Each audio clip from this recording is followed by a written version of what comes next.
Yeah.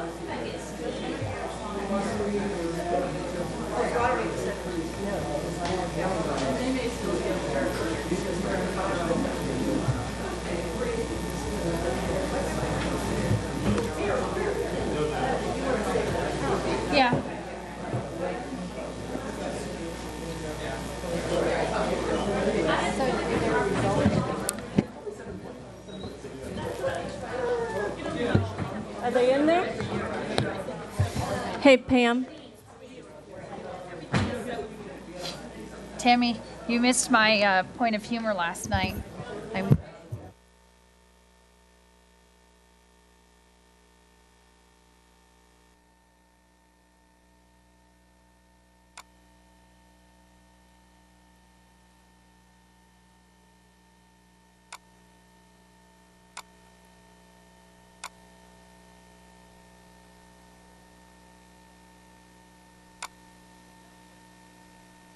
Really small tuition, really small.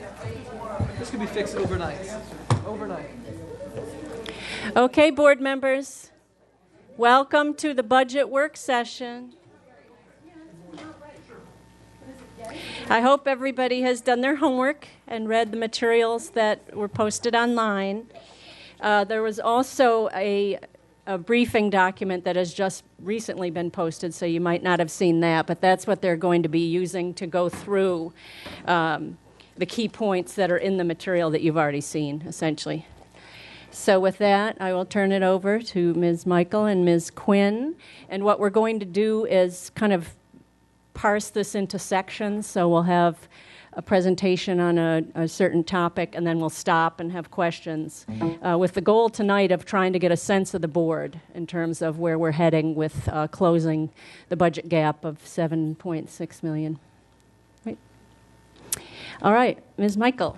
So thank you so much. We just posted a PowerPoint presentation that we thought might be helpful to walk us through the agenda tonight. So you may need to refresh Board Docs if you are already logged in. Okay. So I just wanted to start out with, when we develop the proposed budget, there are a number of unknowns, right? When we're developing the proposed budget in late fall, we don't know what the impact of the state budget's going to be, so we project what the impact will be both to revenue and expenditures. We also don't know anything regarding the spring enrollment projections and demographic trends, so I'm going to talk about that a little bit more in just a minute. And then we're also impacted by any legislative changes that the state makes. So it's really setting the stage, remembering that the proposed budget is just our initial projections. So when we think about enrollment, we calculate our enrollment projections twice every year. The first time we do it in the fall when we're doing our calculations for the proposed budget. Now, at that point in stage, the projections are completed shortly after the school year starts. So as a result, we don't in any way capture the discrepancies between the enrollment for that current school year and what we had projected, right? So we're making those preliminary projections right after the start of school. So then every year in the spring, we update those enrollment projections using more up-to-date projections. So by spring, we have the benefit of knowing what our enrollment trends are for the current year. And then any change that happens from our proposed projections, we recognize on the approved agenda. So we've done this every year, and if we look at our change in enrollment growth over the last 7 years, these adjustments at the approved stage of the budget have ranged from 6.3 million decrease to an increase of 10.6 million. So a pretty wide range in terms of the impact of that change. I think this is really important for at least all of us to understand, because some people think, oh, you're just changing the numbers. This is the way it's done every year and has been for many, many, many, many years. And I think, as Kristen pointed out, and as I'd explained this to our Board of Supervisors, we even experienced such a decrease one year back in 2010. We actually took to them a decrease in our request of them because we saw that it was trending down from our projections. So when we start the budget process in the fall, we're basing, we're trying to determine what our enrollment will be and the special unique programming needs of students will be a full calendar year later. So it's based upon a guess. And so we start that process, and we can get pretty close most of the time. But there are times, as has been described, where the fluctuations are much greater than we might have anticipated. And this year we have experienced this, and you all know this and have heard from your schools. We've seen, enrollment growth like we would have anticipated, but we have seen a growing need in terms of the educational needs of our students, both in the area of special education. You've seen our increase in our numbers with special education, and the needs of the students there are more dramatic. And I would say the same is also true for our ESOL students. And I've shared some of that with you as well, what we're seeing in those huge increases in those programming needs. So that's why we had to take an adjustment to them in February. The meeting was earlier than usual. If you remember, typically we meet with them in March. It was moved up to February. And keep in mind, we are still basing that upon a projection. Although our projection gets better and better throughout this school year, when we complete the budget process in May, it's still going to be based upon an estimation or a guess about what will happen in September when we open the doors of our schools. And so this is very important to understand, and I know people have a lot of questions about it oftentimes, but it's what's been done since the beginning of time, and it's what every school system has to do as you develop these complex budgets a year in advance of starting the school year. So I'm going to walk through all of the adjustments to the FY16 approved budget that we need to make, and then I'll end with a shortfall at the end. So when we step back, if we look back on February 5th when the school board adopted the advertised budget, it included a county transfer request of $70.6 million or 3.99%. Tomorrow, the Board of Supervisors is scheduled to take action and adopt their budget for FY16 that included a transfer of 3.22% or 3.20%, which leaves us with a gap between what we requested and what the county is funding of $14 million. So that's the first gap on this chart. From there, we need to look at the impact of the state budget. So if we go back, based on what we projected the state would do when we developed our proposed budget, again, that was a projection because it was prior to the General Assembly meeting, the adjustments from that projection include a revenue change of $4.7 million. That's the revenue tied to the compensation increase, right, which requires us to provide a 1.5% average increase for our employees. So that's $4.7 million increase. And then there were also expenditure adjustments that I'll talk about. But there was one other revenue adjustment, which is a reduction due to the basic aid offset, and the reduction in the VRS rate impacts our revenue projections as well, because part of our revenue in basic aid is tied to those SOQ funded positions. So when the VRS expenditure rate decreases, our revenue decreases slightly as well. So that leaves us with total expenditure adjustments of a gap of $10.1 million. Okay. If we move on to the expenditure section of the slide, the first thing that we have is the Virginia Retirement System rate. So that's a decrease of $6 million based on the final rate that the state adopted for VRS.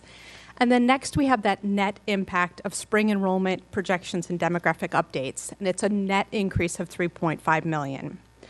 So what that enrollment increase is if we look at our general education and advanced academics, right, that results to a decrease at this point in time of $1.5 million compared to our projection for last year, right? That's based on the calculation of staffing that we do at each school. From there, we have an ESOL, or English for Speakers of Other Languages, increase of $0.8 million. And then lastly, there's a special education increase of $3.5 million as compared to our projections. So if we look back to the proposed stage of the budget, we only had an increase for special education at that point of $0.7 million. So when you combine that with this 3.5, we have a net increase for special education costs as compared to last year of $4.3 million. Now that compares to last year, which was $4.2 million. Right, so what this clearly shows is that the projection that we made at the proposed stage of the budget was too low. Right, significantly too low, hence the larger adjustment now, but very much in line with our changes for last year. So all of those together are resulting in the net increase for enrollment and demographic changes of $3.5 million. And then the last line is we have the half a year adjustment due to the change in school board member salaries of $0.1 million. So all of those together leave us with expenditure adjustments of minus 2.5. So when we add those to our revenue shortfall, we're left with a gap of $7.6 million. I'm going to ask you to go back, Kristen. What Kristen was referring to earlier is when we you all adopted the advertised budget, we presented it to the Board of Supervisors. At that time, where that category of 18.6 million increase for membership and demographic changes. Do y'all remember that? You'll remember also we talked about an increase of about 4.1 million that we had anticipated because we were already seeing significant increases in level 1 ESOL students.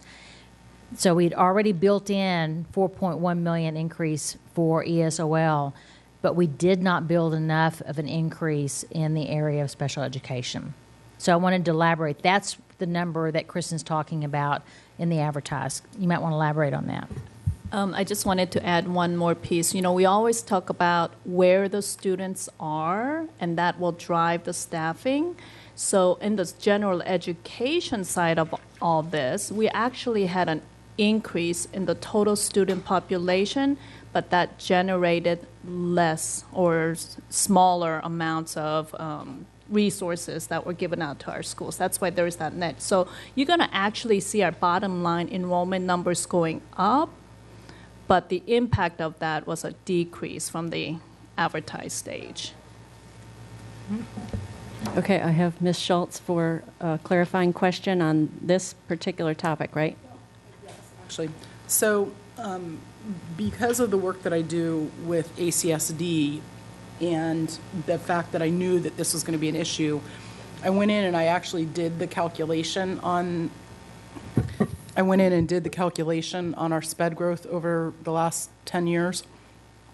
And I think that doing something like that is helpful because I think it takes away from what your lead-in was. And I'm happy to share this, but just at a macro level, 06, 07 to 08, we increased 5.8. The next year, 1.7. The next year, 2.2. The next year, 2.2. The next year, 1.2. The next year, which was last year, 1.7. But this year is 2.8. And it doesn't sound like a lot, but compared to, 1.2, 1.7, it looked like our trend was actually maybe going down a little bit. Right. And instead it took a, statistically, that's actually a sharp uptick. So, stuff like that in terms of conversations with the Board of Supervisors, conversations with the public, to have a de minimis, reaction to, oh, you're just making up the numbers. When you put the numbers together, this was a surprising uptick right. in terms of the trend. Right. So, and so that including the actual data gives us information, arms us with, the story. And that particular topic has been asked as a budget question, so staff will be putting that on the public record. I just want to tell board members that the presentation is now in board docs, so refresh your system and you'll be able to see it there. And I have Ms. Strauss. Just could you repeat again? It appears that the growth in general ed was a little different as separate from special ed and ESOL? Correct. So when we calculate staffing, we use the same class size formula for general ed and advanced academics. Right.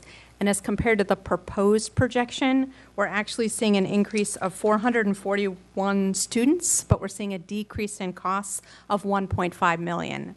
That's because we go back and load the projected students at every single site and so program it's and recalculate that and then compare it to the projection and the proposed. So that's where, because where you have the spring enrollment demographic updates at 3.5, because we were seeing a higher dollar amount earlier, but you've now refined the placement of where those children are so that we know actual impact on staffing. Correct. So the increase that we were seeing in special education and ESOL is being offset by general ed by and the advanced general ed academics. piece. We are still seeing an increase. So again, is the actual number increase? Yes, the actual number of total overall students is increasing by 441 as compared to the proposed budget.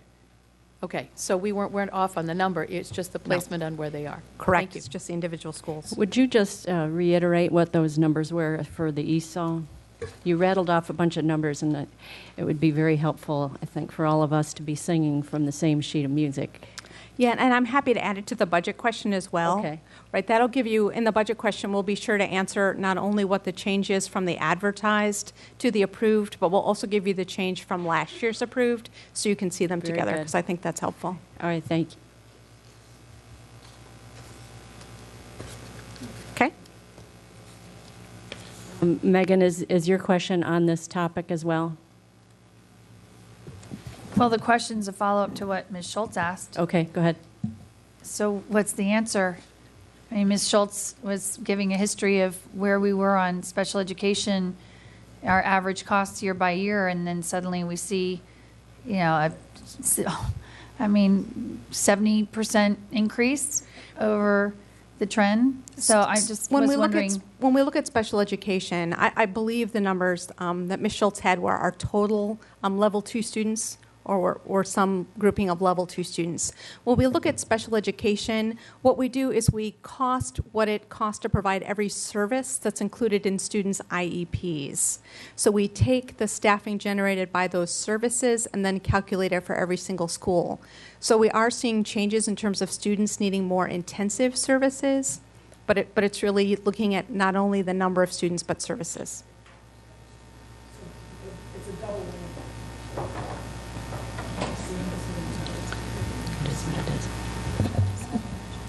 I guess then a related question would be, we've had this conversation too with our ESOL students, that depending on the level that they're at, whether they're going to have more expensive services or not. And did I miss where that's captured here? So as compared to our estimates in the advertised budget, the change in ESOL is 0.8 million in our projection. Right, because we already Because we'd already built in the advertised budget, we'd already built in an increase. Correct. So there that seemed to be in line, except for the 0.8. Right. So we were tracking a little bit better on our projections because we had already experienced such an uptick in the fall in our ESOL. So our adjustment we made for the advertised budget was more appropriate. Correct. So when you look at ESOL in total, our expenditure increases for FY16 are 4.9 million. That compares to last year when it was only 0.2 million. That's where you can really see that substantial increase. So, and we do, and Kristen, you may elaborate on this. The cost per student is different based upon the level of the service. I think that was the point you were making. So, for an example, same applies to ESOL. We calculate a different cost for level 1 services or level 2, et cetera, as they go up, because you know the level 1 is most intensive, all the way to like a level 5, for an example.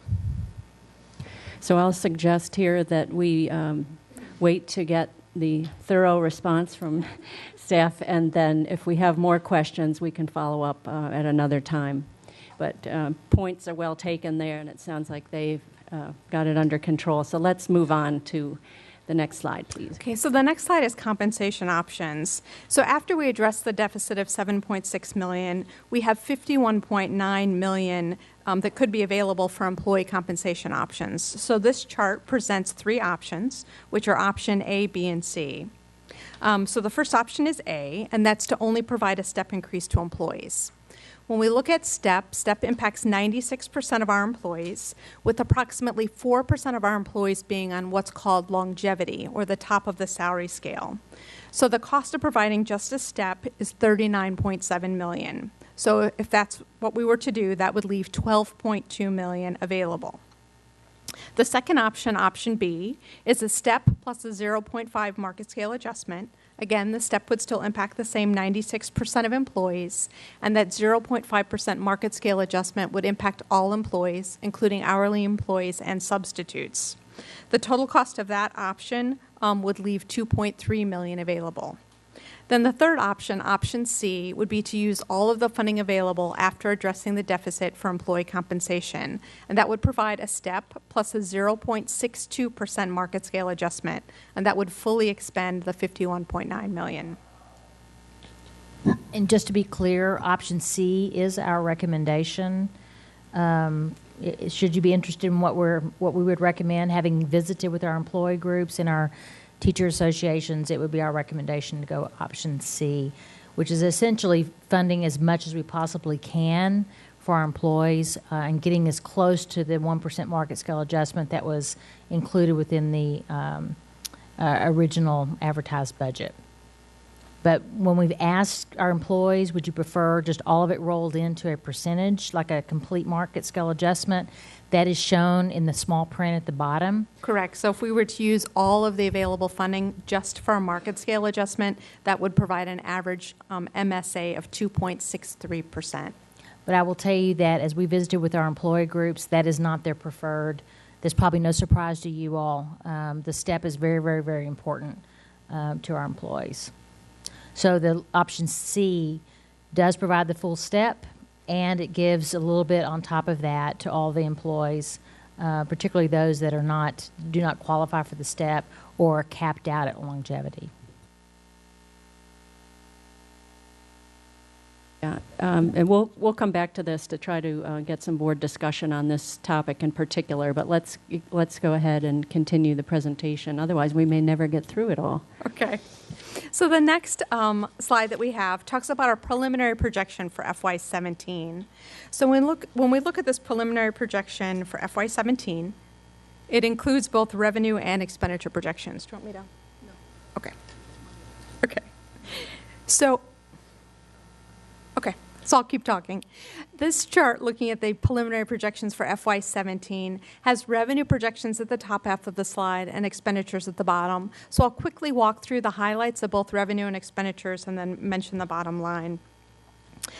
So when we look at the forecast in terms of revenue items, we have an increase in state funding in terms of our overall enrollment increase, but it's being offset by a reduction placeholder for the local composite index for the LCI. And then there is a slight projection in the increase in sales tax, but overall we're forecasting a deficit in terms of our state aid.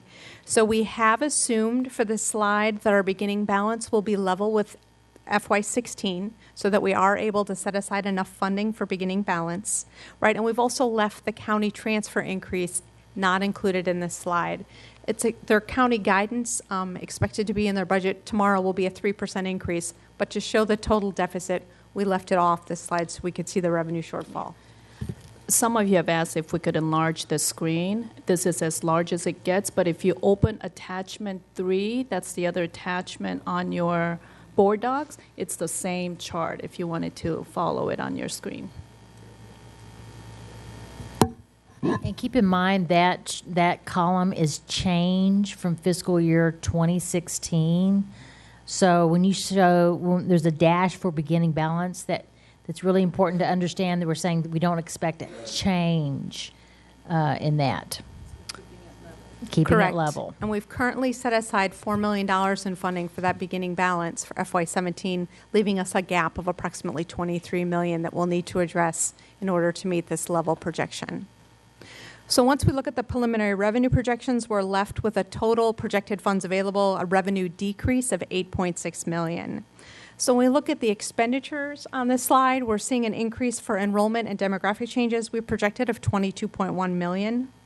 We do have salary increases consistent with the county salary increases in their multi-year forecast, which includes a step and a 1.5% market scale adjustment.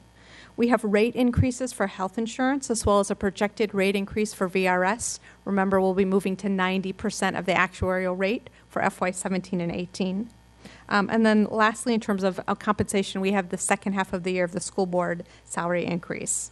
So after factoring in some logistics expenditures and our transfers out, that leaves us with a projected expenditure gap of $126.2 million. But it's important to note that this doesn't include any funding for either identified needs or any of the items in our strategic plan. So it's really bare bones requirements. So when you combine that with the revenue shortfall, that's showing us at a deficit that's nearly $135 million prior to assuming any increase in funding from the county. Okay.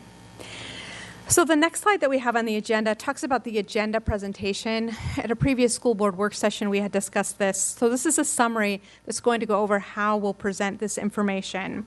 So on May 7th, when the agenda is presented for new business, required revenue and expenditure adjustments will be listed first.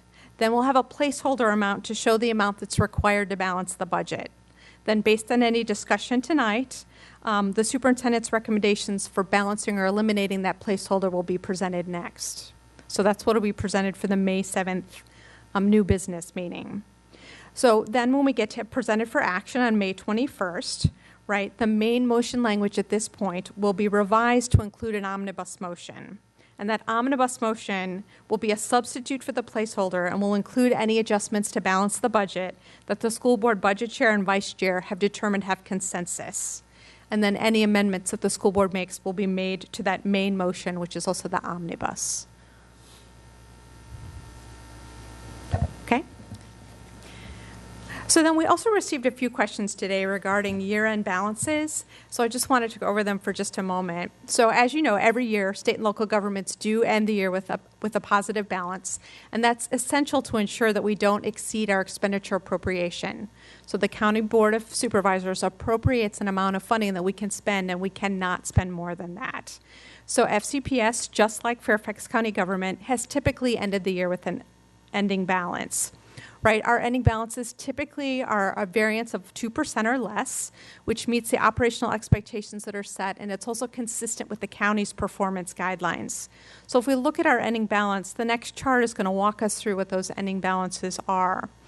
When we compare this year to year, we've been tightening all of our expenditure assumptions, and you'll see that when we look at our ending balance for FY13, it was actually 2.1%, and when we got to FY14, our ending balance had decreased to 1.5%. So as we've been tightening all of our assumptions, that ending balance is getting less and less. So you can clearly see this on this chart, and we've included both the county's data as well as the schools for both 13 and 14. So you can see our balance after commitments in FY13 was $56.6 million, but it had decreased to $38.8 million for FY14. So we are seeing a decreasing trend in terms of the amount of funding available. And that was about 1.5%. It was 1.5%. So when people talk about salary lapse or different amounts of money within different object codes or functions, at the end of the day, any monies not expended fall out in fund balance at the end of the year. What money's left over, there's no hidden money. So whatever we do not spend falls out into our ending balance. And so I think that's an important number to point out. And the second thing I think is also very important is every year we recognize compensation-based savings. The county does not do that. So that's very important, and that actually helps us balance our budget. So we recognize positions that are left open for a period of time, and we have savings from that, or we hire someone retires that had lots of years experience, and we end up hiring someone, that has less experience. That's a savings. And so I think this year we recognized 28. What was our compensation-based savings? 27. 27. Mm-hmm. And we do that on an annual basis. I think many years ago, or not too many years ago, compensation-based savings were used to fund our salary increases on an annual basis. And when they fully funded the step, right? But over time, because our budget's gotten tighter and tighter, we've had to recognize those savings to balance the budget, and then we've had to determine what we could do with salaries. So when we look at the steps that we've taken to adjust both lapse and our ending balance, we've taken multiple steps. We've actually increased the amount that we had budgeted for base savings, both in our FY15 and FY16 budget. We lowered the salary that we're using to budget for vacant positions as well as enrollment growth. And then for all of the budget reductions that we've been using a higher salary in terms of making that projection. So we have really tightened our assumptions looking at these items. In addition, when we think about the FY16 budget, we also reviewed all of our centrally managed accounts and tightened our assumptions there. So you'll remember, in addition to the adjustments to salary lapse and base savings, we also tightened our assumptions in terms of electricity, fuel. We actually decreased our fuel to $2.63 a gallon, which is what we've been currently paying, so we really have no flexibility there at all. We've adjusted workers' comp, legal fees. We really went through every single possible account we could, trying to tighten our assumptions for FY16. And of course, all of those actions you'll see reflected when we get to our FY16 year-end balance. And in fact, to that point, I've heard a number of folks say that we need to engage with the lines of business review that the county's going to do, began, I think, in January, which we will have already presented a budget in January. But we essentially went through a lines of business type of review in fiscal year 15. We went through every budget. I mean, that's the year we cut $198 million out of our operating budget. We cut 730-something positions. So we went through every budget. And you kind of just described that, Kristen, and I just wanted to point that out. That's essentially a lines of business review, is we went through every and had everyone justify the amount of money they have in their budget. So the last thing I wanted to mention is we do have a school board flexibility reserve. It's one-time funding that's set aside to meet unforeseen circumstances, really to help us address emergencies. We've used it in the past when we had a sudden decrease in sales tax. If you'll remember back a few years, we've used it for emergency snow removal. That one-time funding in our flexibility reserve is carried forward at each fiscal year end with the school board's approval. So you won't see that reflected in our proposed advertised or approved budget. So that funding available at this year end will be set aside for next year to help us deal with unforeseen circumstances. So a great example of that is we really tightened our budget for fuel for next year, right? In the event that fuel prices dramatically increase, that school board flexibility reserve is the only mechanism that we have to help us address or deal with that increase in fuel should it happen. Or something catastrophic happens that we did not anticipate. The county does have a number of different reserves for a variety of different purposes, and that's great. We know that they need to have that. This is our only reserve that we have available to us should we have something unanticipated happen. And it's $8 million. Okay. Thank you. I think what we would like to do now is ask folks to first focus back in on the compensation options, and that's page 6 of the presentation, so that we can have a discussion and get a sense of the board on that particular issue. And then once we finish that discussion, then we can go on to other issues and questions. Okay? So I have Mrs. Strauss, Mrs. Schultz, Ms. McLaughlin, and Mr. Moon. I prefer option C, to spend whatever we've got left on employee salaries. That was our number one priority. And I guess the question is, and obviously we don't have as much money as we would like to do what we wanted to do. And Dr. Garza, you had mentioned, obviously, the step as much of a COLA as we can afford. And I know that we have employees that have been on whole steps, and the years that we froze salaries, they did not get, so some people have been on whole steps even longer than what we had anticipated. So will we be able to do something there? When we look at STEP, employees that are on longevity don't receive any dollar increase for being at longevity. But employees that are on a hold step receive credit in a year that STEP is given for being on a hold step. In a year when no step is given, no one gets credit for that step that year, whether you're on hold or you would have been on a step. So we unfortunately have some employees who have been on hold steps longer than what would normally be the case if we hadn't had years of frozen salary. Because employees received a step increase this year, right, if we were to grant a step next year and someone were to be on a hold step, it would be the first year that they would be in a hold step. Right, exactly. And then just related to that, in actually the year that we put in that $8 million reserve, and knows before you were born, so we tried to put in 10, and I couldn't get enough votes for that.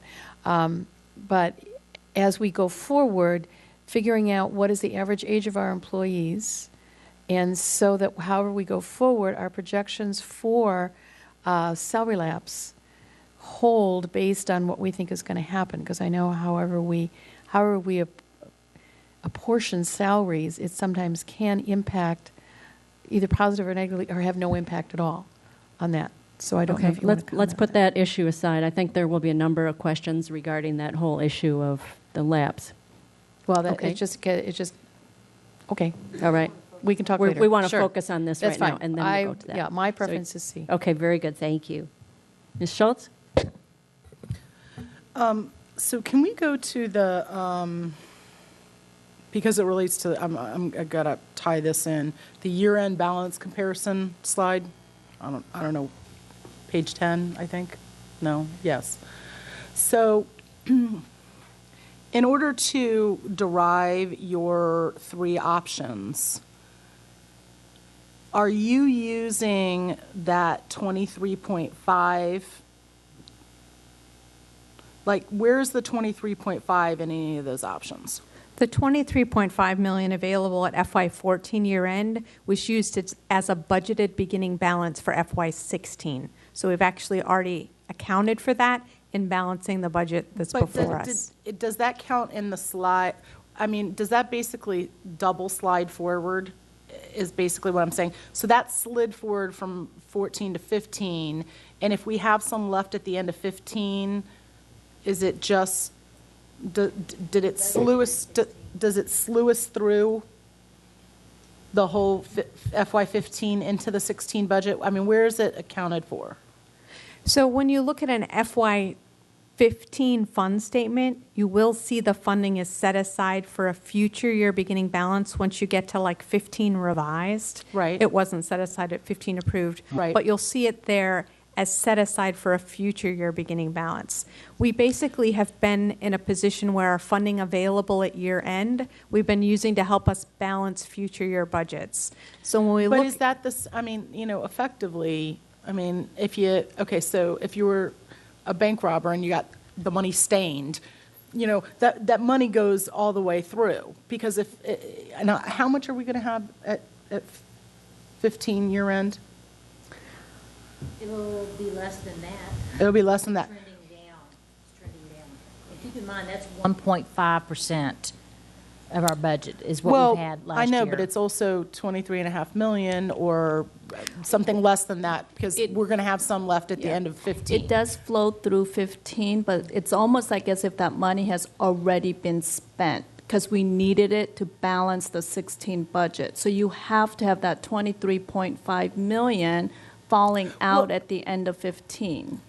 At the end of this year, you will see that 23.5 million falling out because what we're doing is carrying it forward from 14 into 15. We have to have it fall out because we used it to balance the 16 budget. Are you asking about funding that may be available at FY15 year end separate from this 23 or just this 23? Well, no, it would be, because I don't know how much got carried through from 14. I'm just trying to follow, okay, so we had some, I mean, we obviously didn't really for 13, but for 14, we had it slide through. We're going to have some left at 15. I don't know how much that is, and how much is used to balance the 16 start, and is there a delta? And of course, that does get back to, if you want to call it the lapse or you want to call it whatever, because I don't actually like any of the three choices on the other page. And I'm trying to find out, what other, I mean, and it's not that you didn't do your homework, but it's not a great place to be, and for a lot of different reasons, what else can we do? When we look at our FY13 ending balance, we had 45 million that we set aside to help us balance the FY14 budget. Right, so when we look at that funding that's available at the end of FY14, we set it aside for FY16. Right. And then any funding that we have available at the end of this year, FY15, right, we'll need to set it aside for FY17, or else we're going to increase the deficit that we have on our projected deficit for FY17. Because that projection of $135 million deficit is assuming that we're able to set aside $23 million to make our beginning balance in FY17 level with FY16. But there's no, basically, there's no chance that it's going to be more than 23 and a half. I mean, it's not going to go up. Gotcha. When we look at the requirements that we have in terms of year end, we typically have been funding some major maintenance items every year end that we pulled out of our budget in tough times. So we've been setting that funding aside each year. We've also been funding some adjustments in terms of bus replacement and other equipment. I think once we fund all of those requirements, we're going to find that our requirements are more than our year-end balance. Okay, so it may be more than 23 and a half, but you think it's going to go to one term. Okay, can we go back to the three options? So to the point, 15.3 were year-end adjustments in that 1 year. Those were Right. expenditures the board approved out of year-end. I'm just trying to follow it through from your, because we keep, this is the conversation, this is what we get beat up over, and you're trying to figure out, okay, are we going to have more than, and we typically do, because the lapse is usually bigger, and so if we tighten the lapse even more, are we already attributing the difference between what we think the 23 and a half is going to be and what it's probably actually going to be to a one-time equipment Okay, so expenditure? we're going to defer that issue. As I said, I know several people have an interest in it, but right now, we'd like your input on the three options. You mentioned that you didn't care for any of them. D, none of the above. Do you have another suggestion or not at this time? Well, I guess until, you're asking me a catch-22. The other question really begets potentially this, so. Okay. So I'm deferring for right now. Okay, thank you. Ms. McLaughlin. My first reaction with options A, B, and C are very similar to Ms. Schultz. I don't even see option A and B as options at all. The board has been working with Dr. Garza and saying that our goal was to compensate our employees to the best of our ability and as closely to the fair and equitable compensation that county employees are going to be getting. So when I looked at this chart, to be honest, my feeling was option C was baseline. I mean, that's if we don't do anything to our budget except for say, I guess is what we got left with because the board of supervisors didn't fully fund us. So option C should be option A. Option B and C should be how do we get closer to what we really targeted back in January and in February when we sent it over to the board of supervisors. And I think what I would ask my colleagues is, how can we keep saying that our employee compensation is one of the most important commitments we have, and there are things in this budget that maybe we have to have that conversation again about wants versus needs, what's mission critical, and I'll throw it out there again. Montgomery County, across the river, does not pay for their students' AP and IB test fees. They have sliding fee scale for those who need help, but the families elect which tests their kids are going to take and which they don't take. And it really concerns me when you look at $4 million a year, and that's not even on the table for discussion. And Okay. so Mike, so when you're asking where we want to go with this, I really had hoped this work session was going to be what options do we have in the budget to LT's best ability that can get us as close to what we wanted in the first place. And option C is only the starting point. Okay. So I do have a question for staff. In FY 2014, it had said that we had, I guess, the 23.5 million in the year-end balance or the beginning balance carryover. How did that compare to actually the year-end FY 2014 CAFRA? Because our CAFRA balance looks different than what we have here. You want to break out what CAFRA is? It's our audited annual financial report. It stands for Comprehensive Annual Financial Report. Those documents are put together based on what we called an accrual basis of accounting, and we could reconcile the numbers back to CAFR for you. But when you look at budgeting, you want to look at the funds that are available to be spent, right? And we could walk you all the way back to the CAFR balance. I can't tell you right now what those CAFR balances were, but we could reconcile those balances for you from the operating fund to what we have on the budgeted fund statements. And we've done that, I believe, a couple of years ago as well. But we could get those numbers. I think it would be helpful because it is things that we're being asked why they look so dramatically different. But it does concern me going in line with what Ms. Schultz was asking in terms of we're asked right now to say which options we like, and then we'll talk about the other questions, including like the salary lapse calculations. But I actually feel like it's the cart before the horse because, you know, it has been raised that if we were to mirror more what the county's doing with its salary lapse with an 8% attrition versus a 2.1% that we're using, then that alone would change.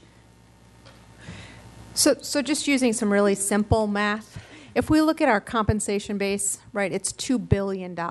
If we were to assume that we should be budgeting lapse at 10%, right, that would mean we'd have $200 million falling out of our salary accounts each year, right? And the reason we can't, first off, that's not happening. We're not seeing a variance of $200 million in our salary accounts, right? And because every year we further reduce our budget with base savings, that's why our budgeted lapse percentage needs to be lower.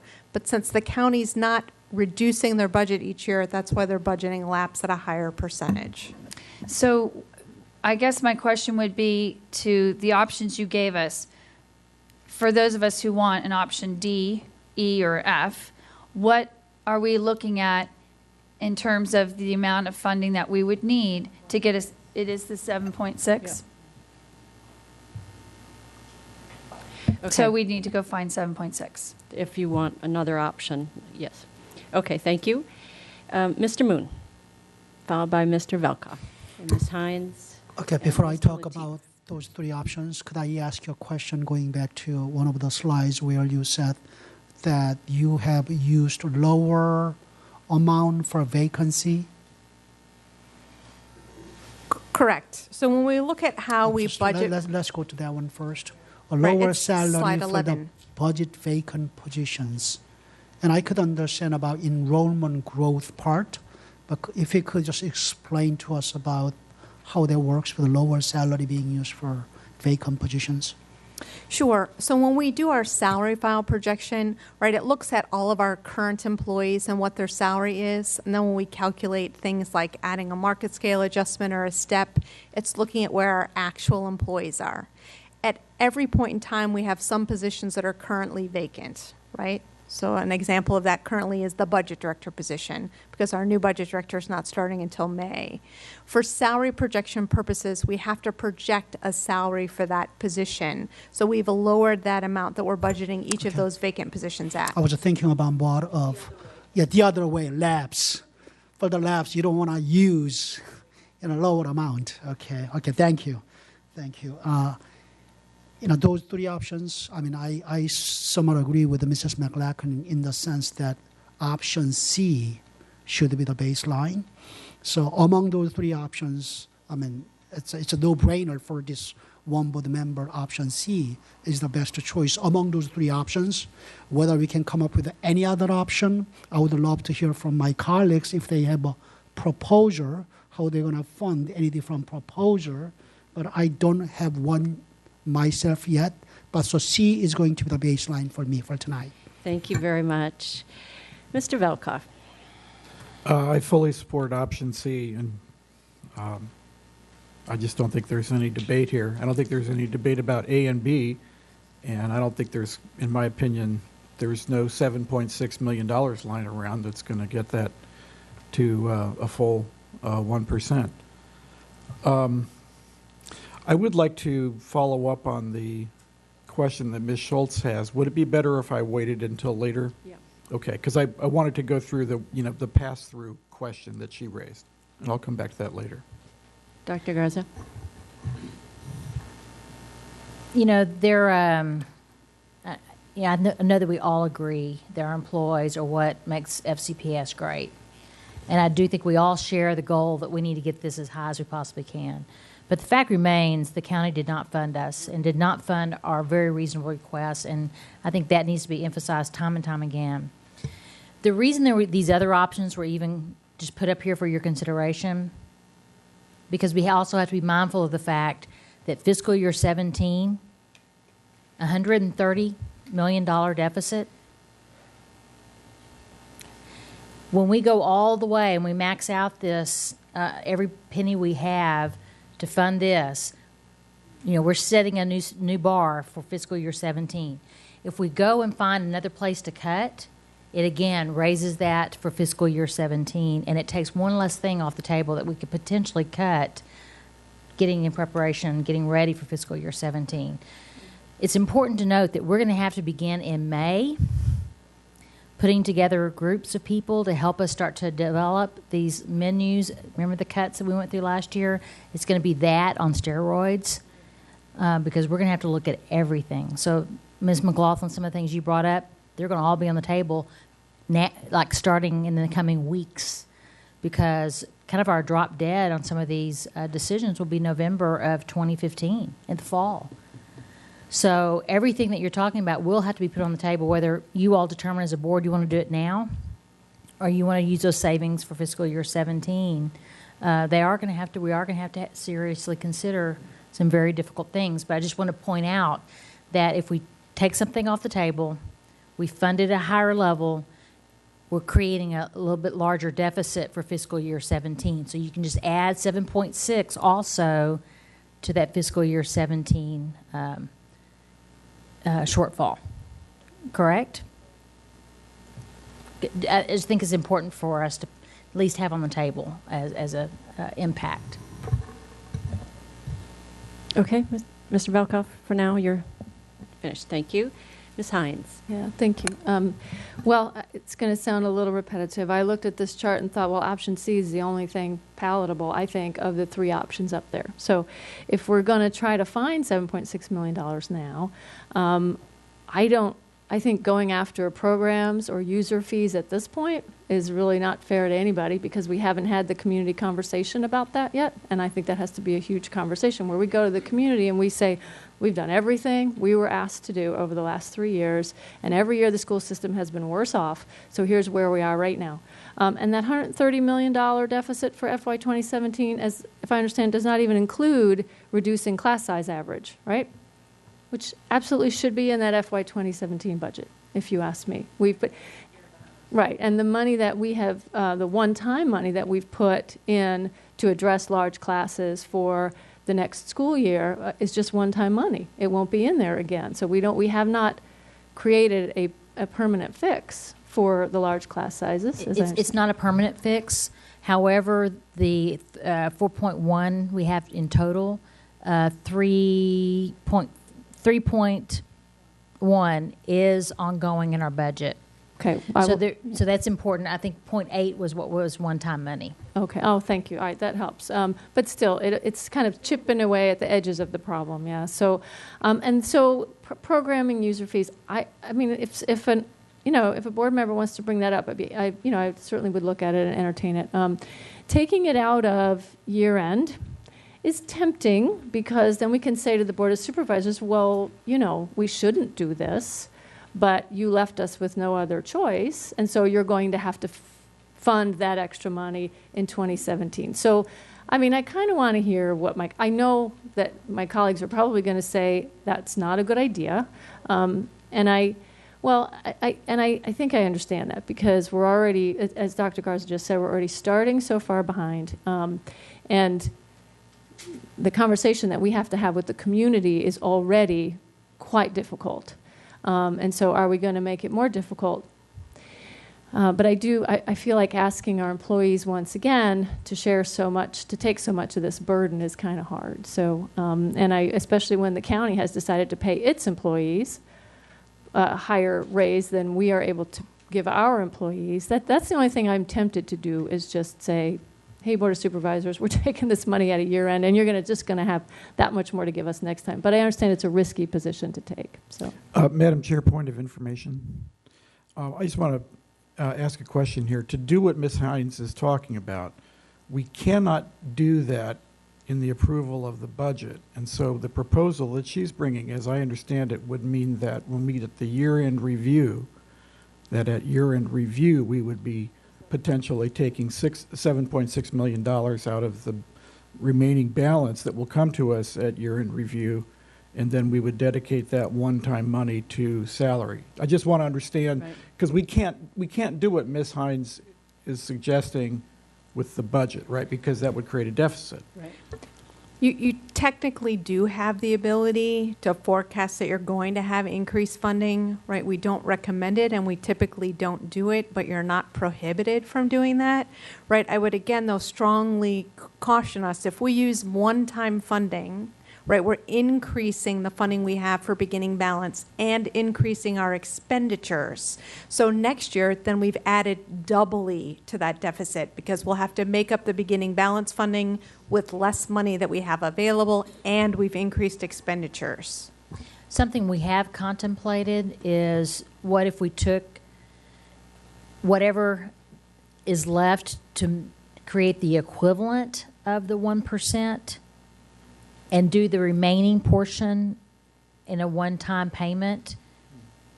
That technically could be done out of one-time money, because then we're not, this would be the only part we would be obligating into fiscal year 17 and beyond, and that other smaller portion would be essentially symbolic, that we believe you are owed this as employees. Now, I'm not sure, I know the employee groups aren't particularly, never particularly happy with the one-time kind of lump sum, but I think that's the only way to do it and still meet what they say is a standard in terms of sound financial practices. Their principles of, is using one-time money for one-time expenditures, is making that just a one-time payment out at year end. You could consider that if you wanted to.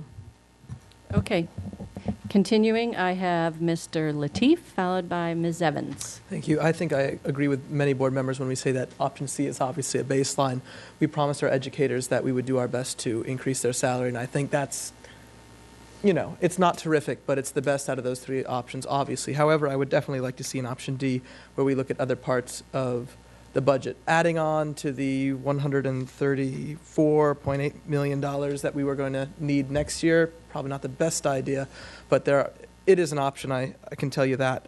Ms. McLaughlin brought up AP and IB testing fees. When I go visit schools, it's not just to take in the scenery of Fairfax. I actually do talk to the students about a variety of issues. So going back through my notes, a student from South County said, quote, AP and IB, they are required versus sports and extracurriculars. The term mission critical was thrown out there, so I'd say obviously no one wants to pay an athletic fee or an extracurricular fee, or if we could not have student fees, that'd be wonderful. However, if it comes to determining which ones need to happen, you can't charge students for mission critical things like AP and IB testing. Otherwise, people won't, go the extra leap, and I don't think that's going to do a tremendous job in closing the achievement gap either. When it does come to athletic fees and stuff like that, I obviously won't push for it. However, I do agree that we definitely need an option D, E, F, whatever, because I don't think we're doing justice to teachers when we do go with option C, let alone A and B. So I think we can do better, but I definitely agree that perhaps adding it to the end of the year balance is not the best idea either. Ms. Evans.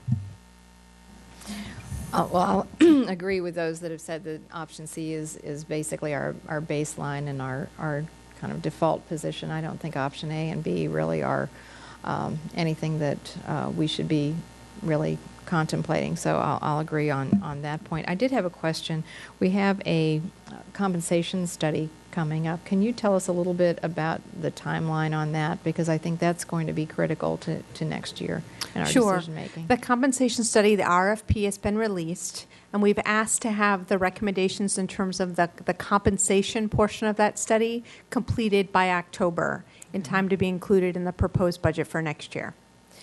And that is my understanding correct, that that's basically, it's all inclusive. We're basically looking at all types of employees, not just teachers, not just administrators. So, for example, parent liaisons, you know how I feel about parent liaisons, they will be included in that compensation study as well. That's correct, but we had a pre-proposal, and we had some questions coming in from vendor, and they are telling us the size of our organization, the timing of when we're asking for the study results is very aggressive, okay?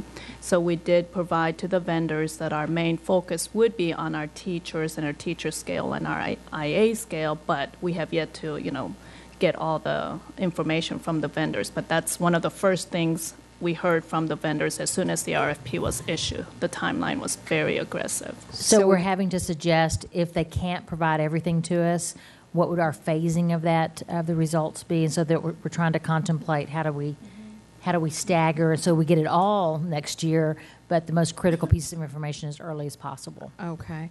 And that's also the entire compensation package. It's salaries, benefits, everything.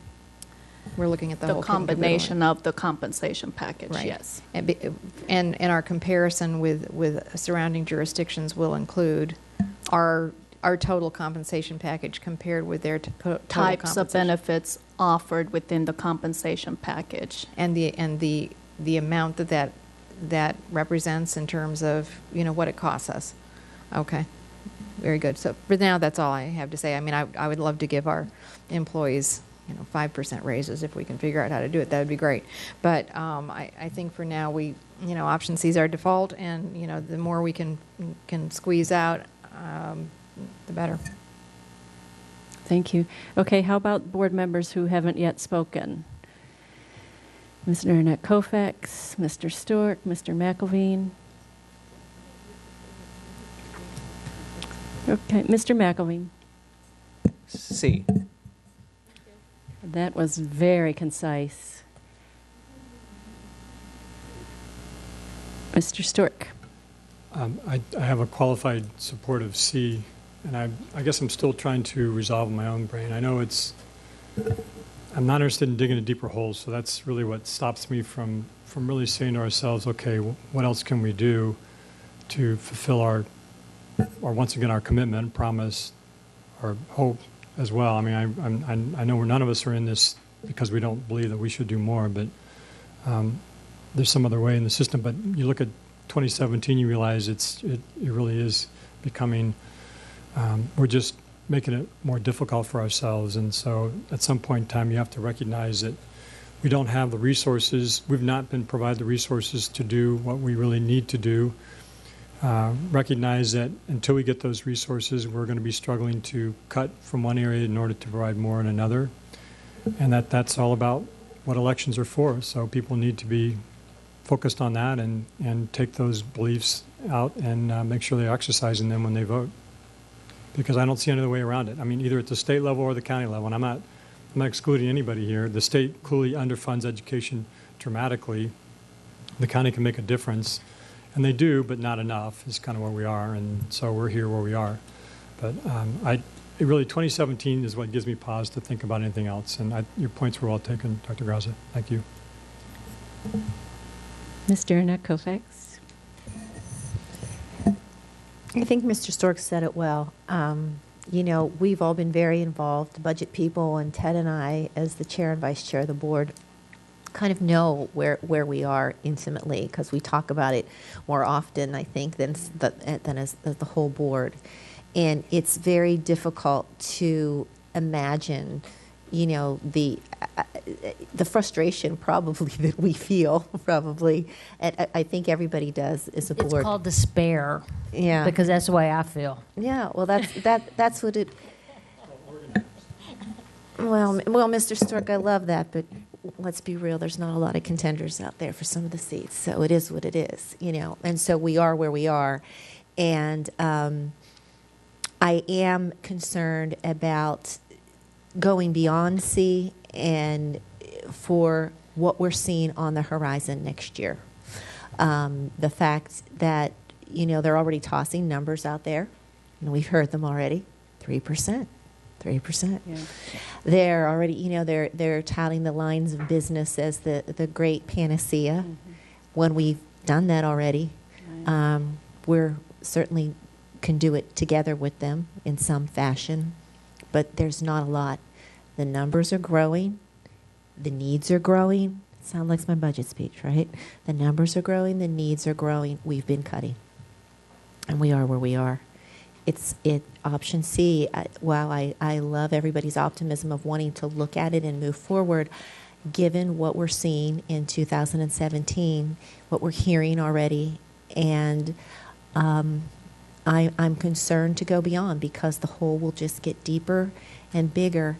And I know that's not a pleasant thought, but you know, I'm certainly willing to listen. I can say personally right now at this point in time, some of the options, you know, I don't love, as for the reasons Ms. Hines said, this late in the game to kind of throw out these cuts and when we've been not playing, but when we've been strategically actually talking and showing our hands all along, and I would feel disingenuous a little bit if we started saying, oh, we're going to cut this or do that, and it becomes ominous because next year the bare bones budget doesn't allow for much impact as far as, like we're saying, the things that we want, smaller class sizes, and you start cutting some of the things that we value, like paying for, you know, whether you value it or not, you know, Ms. McLaughlin, I'm not placing judgment because I know you're just saying that's an option out there.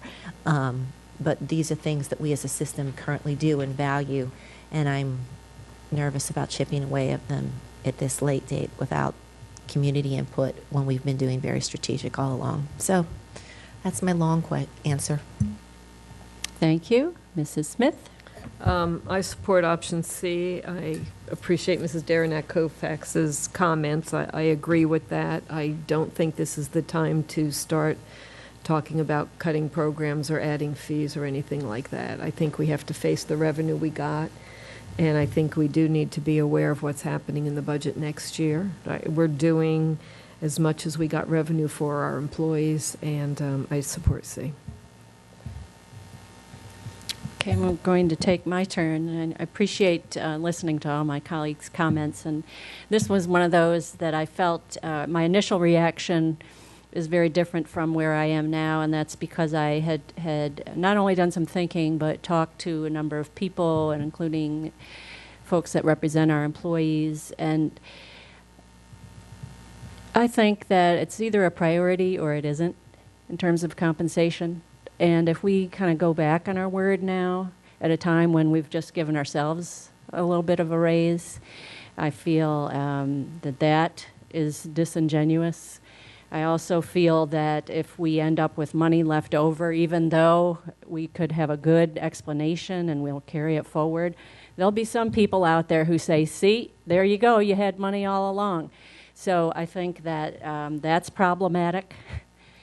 And the idea of just giving a step leaves out some of our employees. And I think that that's also not the message that we want to send. We want to send the message that all employees are important.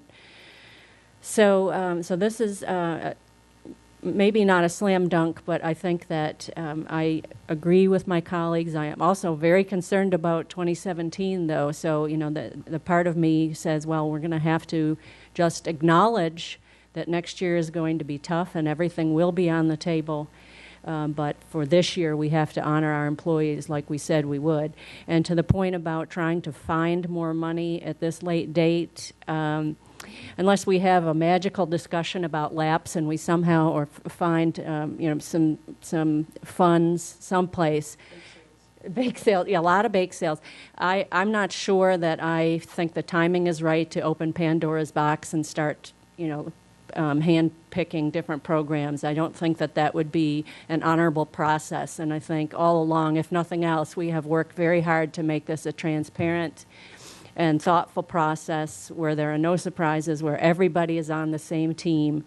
And so I think that that's important too, not to have any new cuts thrown out in the 11th hour. I just don't think anything good can come from that. It wouldn't be worth it, because I think what's at stake here is our reputation and, you know, our ability to be honest And we've said, this is what we need, and if we don't get it, well, we're going to do the best we can for our employees, and that's about all we can do. So that's where I come out on this. I have a couple go-backs, and then we'll just try to get this issue wrapped up, and then we can go on to LAPS or any other questions that people have. But I'm going to go back to Ms. McLaughlin and Mrs. Schultz and anybody else who has a go-back. First of all, Dr. Garza, thank you for bringing to the discussion exactly what I would hope from this work session and what you can do as our leader, which is to say, okay, I'm hearing my board tell me that we want to get as close as we can to that 1% MSA. What can we do here that's reasonable? And at minimum, I would like for my colleagues to really consider very seriously what you said. Even if it's just a one-time payment to get us up to that 1%, I guess quickly to staff, what would that do to that number of the 3.12 that we're looking at in option C if we followed that proposal? In other words, if we were getting that full 1% that we'd shot for in the beginning, what does 3.12 look like? Is it 3.6? Is it 3.5? It's 3.5. So that, in my mind, is extremely important, because one of the things we've all talked about is not just honoring our employees, but helping the board of supervisors understand about fairness and equity for school employees versus county employees. And when I talk to people around the county, they agree with that reasonableness. Every single one of our employees works for the county. And this notion that they do differently for, annual increases in compensation to compared to us, it is absolutely, in my mind, unacceptable. So any way that we can get to that 3.5 this year, I think is critical.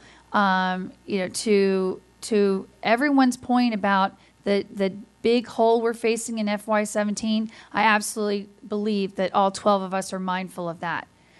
What's frustrating to me is I remember sitting in that joint board of supervisors meeting and asking Ed Long, what FY17 looks like. Why aren't you thinking about the fact that any family faced with an upcoming, budget pinch doesn't start saving the year of the budget pinch, they start saving the year before.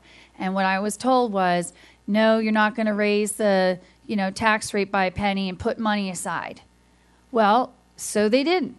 And they've given, the full compensation that is honoring their employees. So in my mind, we get funded by them. And if they didn't want to put money aside, then why are we held to a different standard? So, we're following their lead. They're saying, we're living by this year, so we live by it. We're not being reckless in any terms at all. And the next conversation we're going to have about salary lapses and carryovers are probably going to continue with that. I'm proud of this school system, and I'm proud of this board for being incredibly fiscally conservative in the way that we've been spending our money. And so in that regard, I think we can really entertain this idea that Dr. Garza has put on the table. To my colleagues who are a little uncomfortable about the AP and IB test fees as just an example, I hear what you're saying. Granted, it's not new. Before I even joined the board, this school system talks about it every year. I will just point out to everybody that, again, it's not without precedent. Montgomery County does it. They are considered a leader nationally, and the state of Maryland is a leader nationally in education achievement. And they don't pay for those AP and IB test fees. Harris, to your concern about students, I love our students. I happen to have 2 of them still in my house. The reason why they feel that way is because this school system says right now you are required to take those tests in order to get the AP bump or the IB bump to your GPA. School systems that don't require the test can't tie that bump to the GPA. So you can still get your bump and not be required to take the test. It's a choice that this school system makes. And as a parent who has benefited financially from my own children's AP test scores and getting major college tuition, I will ask my colleagues, to Dr. Garza's point that we have a lot we have to put on the table, so I will table AP and IB for this year, but I am tired of not being able to have this conversation. We don't have it in January, and now we can't have it in April. So to what Ms. Schultz keeps saying, when does this board have the conversation? So No, it won't be never. I've already said we have to start fiscal year 17 in May. Yes, So that's what I'm saying. I so appreciate that, Dr. Garza, and that's what I was saying. I'm comfortable tabling it because we're going to finally start talking in May. But in years past, we've not done that type of work. And we'll need to make in some of advance. these decisions by, I would say, And November of 15. Too often we find ourselves saying, we don't need to talk about it now in January. This is not for you, Dr. Garza. This is me and my colleagues saying, Right. We don't do that, and we need to. So I think what I'm hearing, though, is that we all can start our own personal parking lot list and bring that in May when we start looking at FY17 and put things on the table but for the main consideration. thing is then for the properness of this go back was for me to say, I support what Ms. Hines was saying, what many of us were saying. Dr. Garza has now given us an option to consider, and I hope we will very seriously vet that one out before we leave here tonight, because I think that that's a way of saying, okay, here's how we can do this and not have it linger. I don't want to see that as an amendment. I'd like to see that fixed tonight. Yeah. Did you want to comment? Did you all, Chair or Vice Chair, want to comment on the process? Because Ms. Schultz is waiting for go back. I just wanted to comment on this particular process. I do think, Ms. McLaughlin, that we had the opportunity to bring this up. I mean, during the budget process this year, we very clearly had the option. This is when we met one-on-one. Well, if you didn't take that option, then that's, but to say that option was not available and this board did not do that, you can disagree, but that option was clearly available. Okay, Mr. Velkoff. It was not communicated in my one-on-one. I was very much told not to do that. And I want to echo what Ms. Derenak-Koufax said. I know for a fact that the last 2 years, the budget chair and vice chair or vice chair and the superintendent and finance staff have met individually with every board member. And I know that the budget chairs have emphasized throughout the year that if anyone has any particular item that they think needs to be brought forward, to do some research, have it ready for about now. No, that has been said to everyone. So it is not correct. Okay, folks. Okay. So we're going to go to Ms. Schultz now, who has been waiting for her So I'm going go to back. categorically disagree with my colleague, Mr. Velkoff. And we have had this conversation ad nauseum since this board came together as a board of 12. When I hear things like that everything next year is going to be on the table, and that this has been an honorable process, and that there are no sacred cows, you know what? I'm finally going to say it because I'm tired. I'm tired of having this conversation. I take umbrage at that because every point in this cycle, starting in pre-January time, out of all of my colleagues' mouths, almost with unanimity, is it's too late. It's always too late. It's too late in January. It's too late in February. We can't pull back. Those are employees. Those are programs. We can't review that. And this year was absolutely no exception. And so anytime there is a discussion about having frankly, some gumption or political will on finding a way to prioritize this and roll up our sleeves, everybody retreats. So if we're really going to do it this upcoming year, that's all well and good, but this upcoming year is post-elections. And that makes me a little bit frustrated when we are now, in the crosshairs with our employee groups, and we have said for 2 years running this was going to be a priority, and we're kind of doing like the paltry leftovers. So, and I am unapologetic in year after year of spending vast amounts of my time doing lots of line item reviews and trying to force some very difficult, and I'll grant you, there are some hard things to discuss in terms of what the priorities need to be, but frankly, for the fourth year in a row, I am going to suggest that we commit 2 weeks of all-day meetings. I don't care what it's going to take, and if it's 2 weeks broken out, but sitting down with every single department in this organization and having a whole roll-up of what is really happening with the money, and they can call it lines of business review over on the Board of Supervisors, but this Board of 12 has got to sit down and have some serious discussions about wants versus needs, where the priorities are, where the kids are going, and make some very difficult decisions that the Board of Supervisors have forced us into.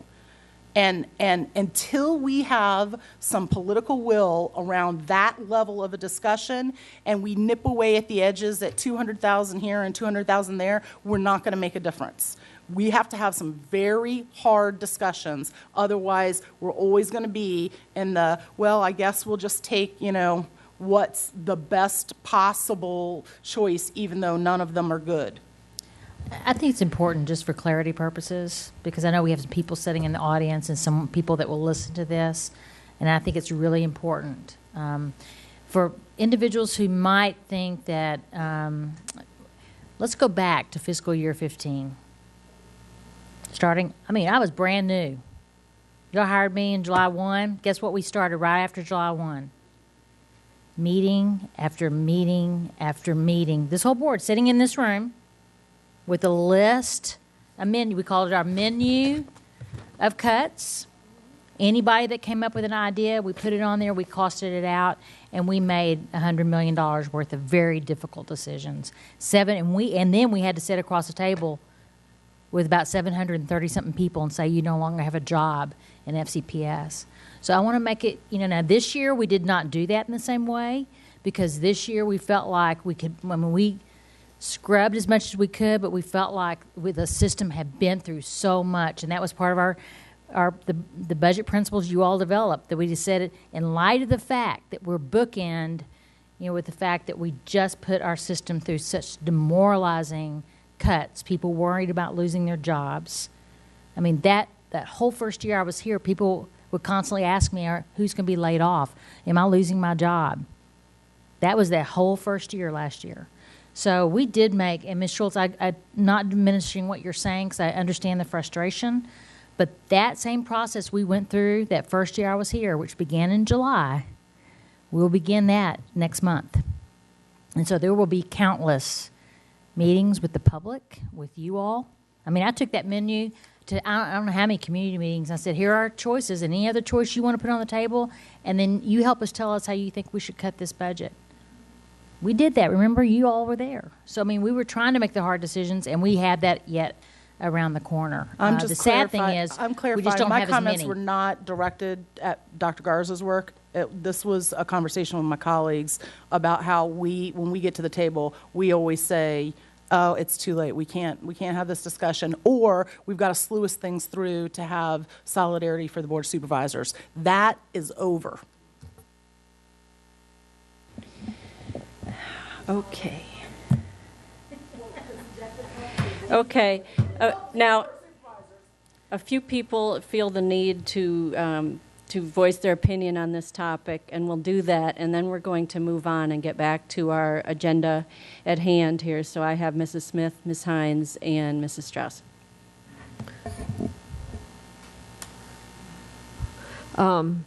So the issue was brought up, and I don't know that it would be something I would support, especially looking at how bad 17 is going to be.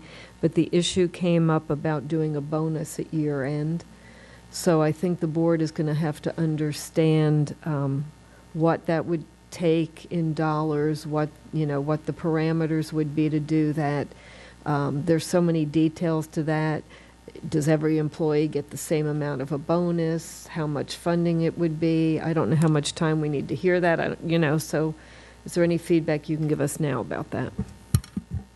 Obviously, we could cost it differently, but we did run a couple of scenarios. It is on. Is it better now? Okay, we did run a couple of scenarios. A 0.5% bonus for every employee which means each employee would get a different amount because it's based on a percentage of pay. 0.5% is $8.4 million. But obviously, we're doing a market scale adjustment of, in option C, of 0.62. So if you lower that to 0.4%, that would bring that cost down to between $6 million to $6.5 million. If you were to do a flat amount of $300 for each employee, the cost is $8.2 million, approximately. And the only reason I brought that up is because if this is not sufficient and there was more desired, that the board wanted to give more, the way to do that without committing long-term, is to use your imbalance as a one-time bonus versus committing that to long-term salary. And so, doing that doesn't grow our requirements, but then it provides us less flexibility to be able to have enough funds to do the beginning balance. And how much money do we still have to be able to find to be able to meet the beginning balance? $23 million. So we still have to find $23 million to do that. And I do have to say I really appreciate Dr. Garza's comments because I think we have worked strategically through this budget. We made conscious decisions to try to work with this budget a different way.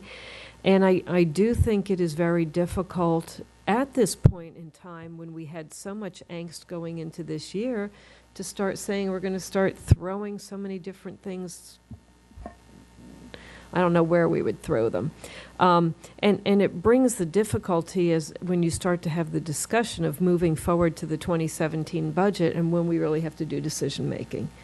I mean, to think that the county's going to start lines of business in January when our budget comes out, we do have to start now with tough decisions and trying to decide what we're going to do.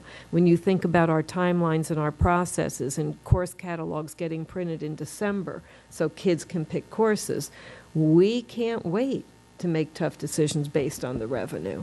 And I don't see it it's hard to visualize it going somewhere good. I think that this board worked honorably to create a budget that focused on employee compensation. It was a reasonable budget. It came in very close to the guidance, and we had an expectation that that could be met.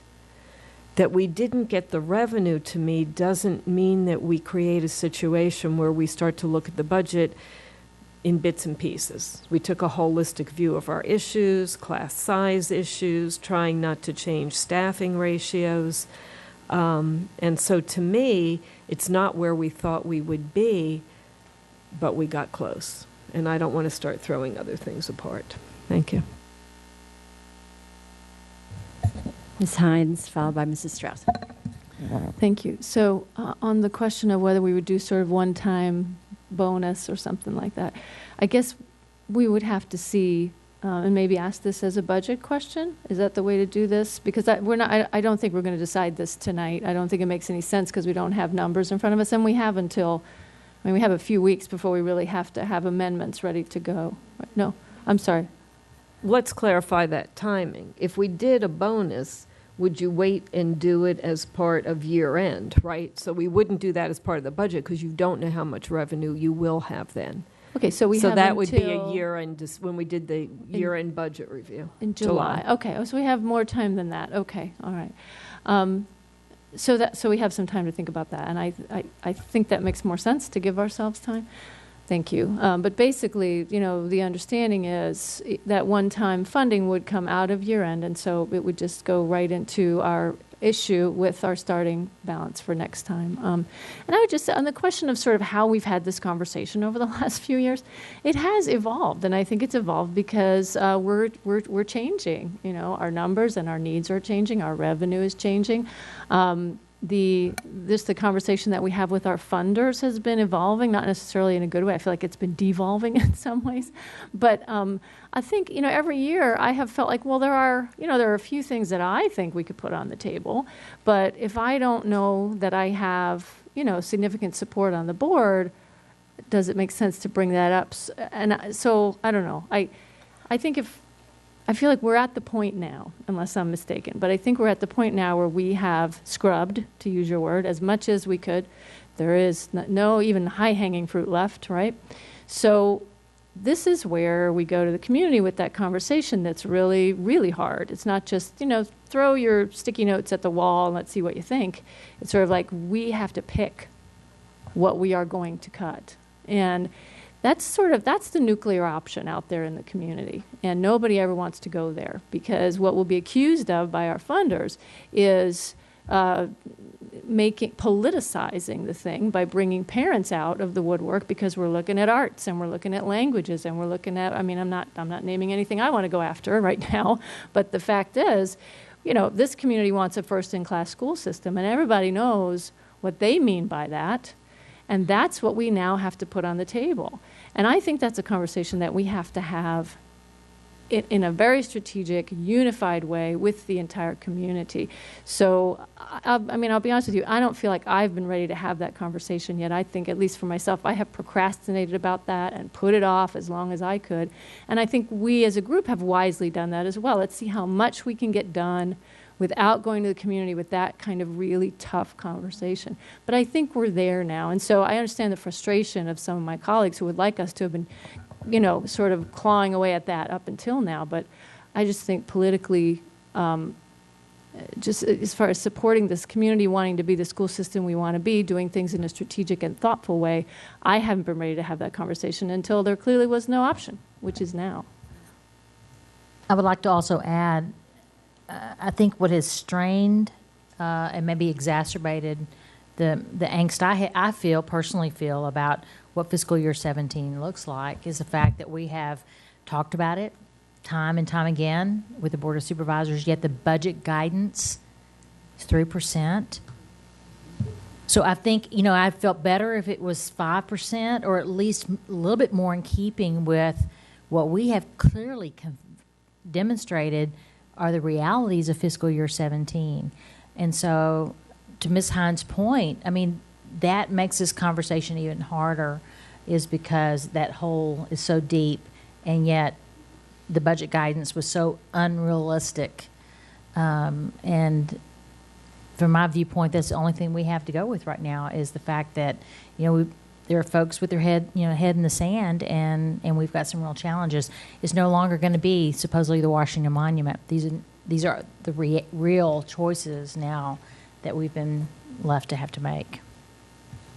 In terms of a point of clarification, if the board wishes to fund a bonus using year-end funding, right, and you're concerned about waiting until year-end, you could include guidance when the approved budget is adopted in May, right, giving the superintendent direction in terms of that priority coming from year-end. So that is another option if you want to include that guidance now. So, wait a second. Okay. Ms. McLaughlin, did you have a follow-up to that particular point? Okay, so we'll have you, and then also Mrs. Strauss is waiting and Mrs. Schultz is waiting. So, okay, go ahead. Yeah, so to that point exactly, I appreciate what you're saying. We could give budget guidance, but I believe there was a year the Board of Supervisors did that bonus for their employees. Did they not have that direction in their budget vote? I think they didn't fund it when they did their budget vote for the approved budget, but they included the guidance saying if the funding was available at year end, that they wanted a bonus for their employees included. Okay. Right, so I'm suggesting the same thing. That's great that you're suggesting it. I would appreciate if you would mind double checking to make sure that's how they did it. Because at minimum, I would want them to be doing that. At minimum, I want our system to do that. I think it's really important that if we're going to go this direction, it's important that that night our employees know that this board's commitment, and that it may not show up all at one point on that night, but by the time their paychecks are going to start to roll in, that is the goal, that they will see that. And I still will make the plug that I would be much more comfortable tonight, because to something that Ms. Hines said, if I understood it, this is showing up as new business on May 7th, correct? So if we're all leaning in that direction, I'd love to be sending the communications to Ms. Reed and Ms. Smith that that seriously be considered as part of the new business item. I don't want to see that as an amendment. I think there's enough support around here that whatever it's going to take, but we're not committing to anything, funding. We're saying this is the guidance we want to make, and why you wouldn't want to have that as the new business statement. I think anything short of that, and I will again ask my colleagues, what are you communicating to our employees if you can't stand up for that? Okay, we'll finish our discussion, then we'll ask for a sense of the board, just to give the superintendent at least enough to go think about further. So, Mrs. Strauss, did you have a question or comment on this particular topic, or no? I had some questions on state funding. Okay, so we'll wait. Ms. Schultz, My question was just to Ms. Michael, when you were saying about the one-time bonus and when we would put it in, the question I have is about timing, because in the past it was a question about, it would happen at their anniversary, and then it was different times for different people. So if you're under, and I'm not saying that we're going to do this. I'm not saying we're doing it. I'm just saying, if we did do it, is this something that everybody would get at the same time, or would this, again, have to be distributed throughout the year? One of the options we've used in the past, we did years ago provide a one-time bonus for our low-wage workers that many of you may remember. And when we did that payment, we set a date specific, and we told those employees it would be in your check on this date, and we paid the entire amount as a lump sum in one payment that they could expect. So that is an option. So just for any contemplation that we're going to do, knowing how that affects them, like tax-wise or benefits-wise or anything, I would like some additional information so that we make the best decision that winds up being the best decision for them as we contemplate anything like this. Again, not saying that we're going to do it, but what's best. So that sounds like a next step. We'll revisit that. So now, now I think, Mrs. Strauss, you wanted to raise a new issue. Or was yours also related to this, Ms. Evans? Okay, I'm sorry. Go ahead. Yeah, I hear some people saying that, we're heading in the direction of giving guidance on the bonus, and I don't think we're anywhere near giving guidance on the bonus. I've heard alternative views on this. This is something that's been raised for the first time tonight. I think there's considerable concern about 2017. So, if we're talking about $6 million, $8 million worth of year-end funding, that's not something I'm prepared to decide on tonight. I have other things that I would feel very strongly about. Again, going back to the parent liaisons, they're very low-paid employees now. They're hourly employees now, so they don't get the same benefits that other employees do. If we were going to spend this kind of money to bring parent liaisons up to full-time equivalents, would cost between $1 and $1.7 million. I could see putting that in at year end in the hopes that it would, tide us over until we could do that the next year. If we were going to do bonuses, I would want to consider doing it for those that are below the living wage. We still have some employees who are now below the living wage, and I think it would be more important. So I think we have to be very careful about this. I think we might want to entertain the idea of perhaps setting aside money for compensation in 2017. We know it's going to be a tough year. So I think we have a lot of alternatives that we would want to consider. So at this point, I don't think we are yet have an idea that's yet ripe to decide on tonight. I want to address how we can get through this process, because Sandy brings up a lot of valid points, and I don't think it's a given that the board feels like they want to do a bonus. I don't think we have enough information. I don't know if, I'm trying to do too many things at once here. I don't know if on the work session on the 11th we have any time to have a budget work session. I don't know what's scheduled then, and I'm not going to pretend to do that now. But I don't see how we could be able to add this to the new business on May 7, but I think the board needs to see some options to understand bonus options, because Megan brought up bringing it to 3.5%, so they overall get 3.5 salary increase. We heard about a 0.5%, so it would be a different bonus for everybody. We heard about a flat $300 bonus. I think the board needs to see a document that gives different options about how this would be done so we can strategically talk about it. And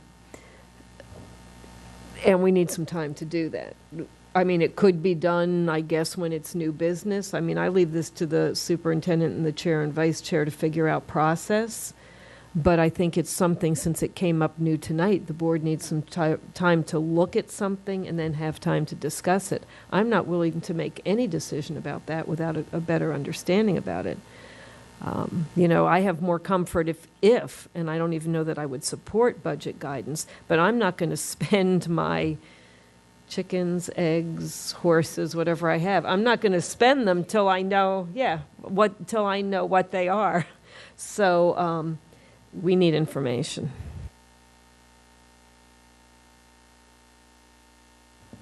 Okay, so that's clearly a next step. And we do, on the agenda item that's posted, the very last thing is the calendar that is posted. So after the public hearings, which are on the 12th and then the 13th if they're needed, we do currently have a work session scheduled for May 14th. Mrs. Reed? Mr. Moon? Okay, as I stated earlier, among those three options, A, B, and C, C is baseline for me, at least for tonight. So I'll be supporting C to be a part of that omnibus motion.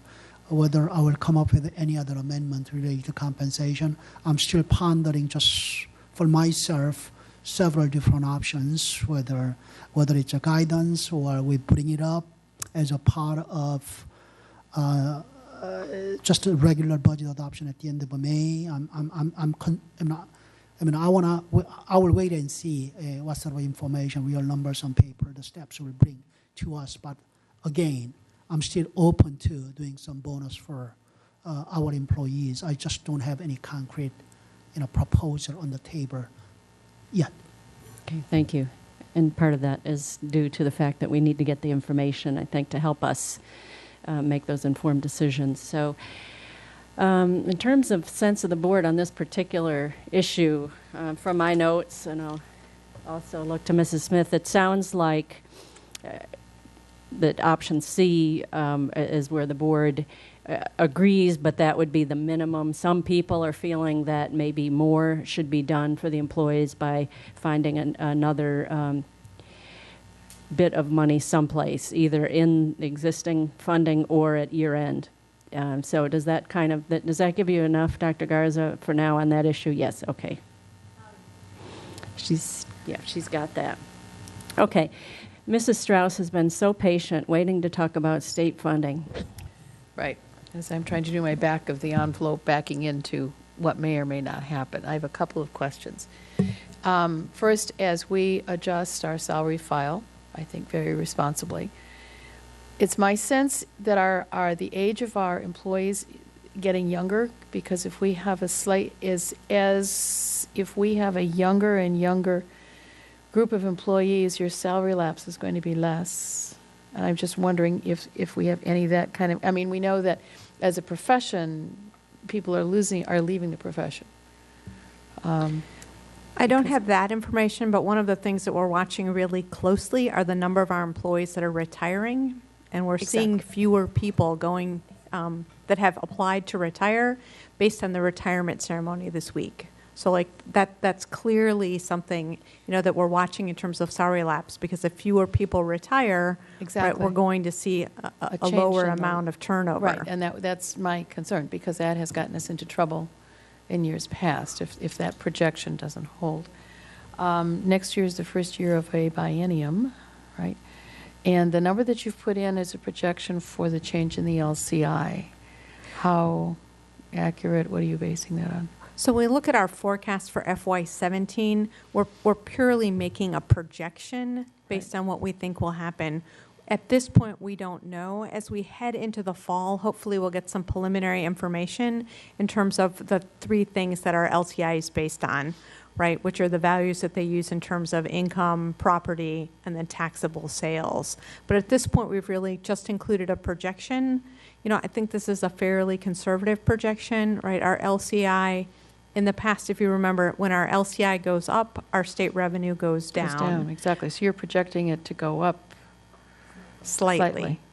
Okay. Slightly. So if we look back at the change in our LCI previously, we really benefited during the recession Right. because our LCI, you know, did Right. drop and our funding went up quite significantly. Right.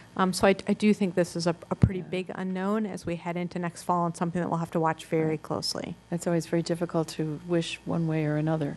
And then on the VRS, just to share, there seems to be some discussions whether or not we get the General Assembly to, instead of going to a 90%, to do it in 2 steps. So to adjust the legislation that they passed some years ago, making these steps so extreme. But unfortunately, we won't know that until either the governor presents his budget, which is late for us, or until they actually pass it. So we're not going to know.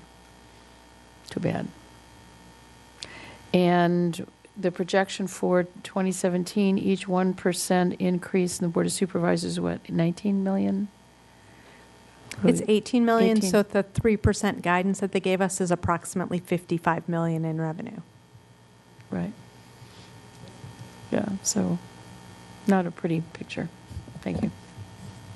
Wow, this must be the point in the meeting where we ask if anyone knows any good jokes. Everybody looks pretty forlorn right about now. Do you know a good joke? No, I don't, except that I know that that we are, I mean, if we could be looking at hundreds of position cuts again, plus the salary freeze, if this doesn't get a whole lot better. Right. So That's it's pretty exactly grim. right.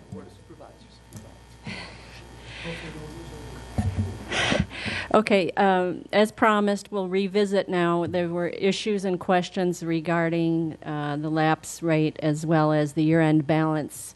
So if anyone has any particular additional questions or comments related to those issues, those the budget question will be crafted to address the lapse issue. But is there anything in particular that anybody wants to make sure that staff address? Ms. McLaughlin.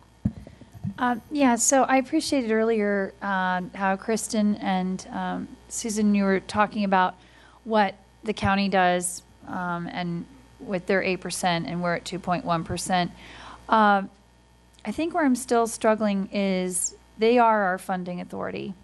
And I believe by Virginia law, technically by what's on the books, whatever when we have left over at the end of the year, by law it's supposed to be sent back to the funding authority.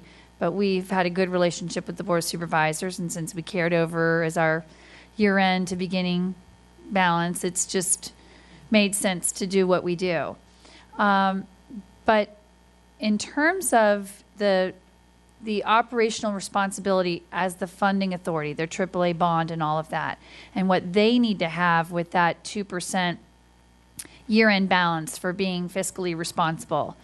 Like the other services or the other agencies in our county, public safety being one of the biggest after us, do they operate with a 2% at the end of their budget? And if they don't, then why are we being held to that responsibility? Because that, I do think, for our employees, when they look at the fact that we have a very large year-end balance compared to the other agencies, it does hamstring us. And I get how we carry it over and becomes the beginning again, but it's sort of like I've given the analogy before. Do we need to carry $100 in our pocket for a rainy day, or do you need $50 for your rainy day?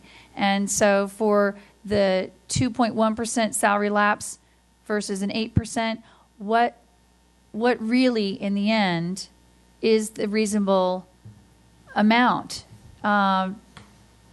And I think that's what really generated this conversation, is trying to say the county does push on us publicly.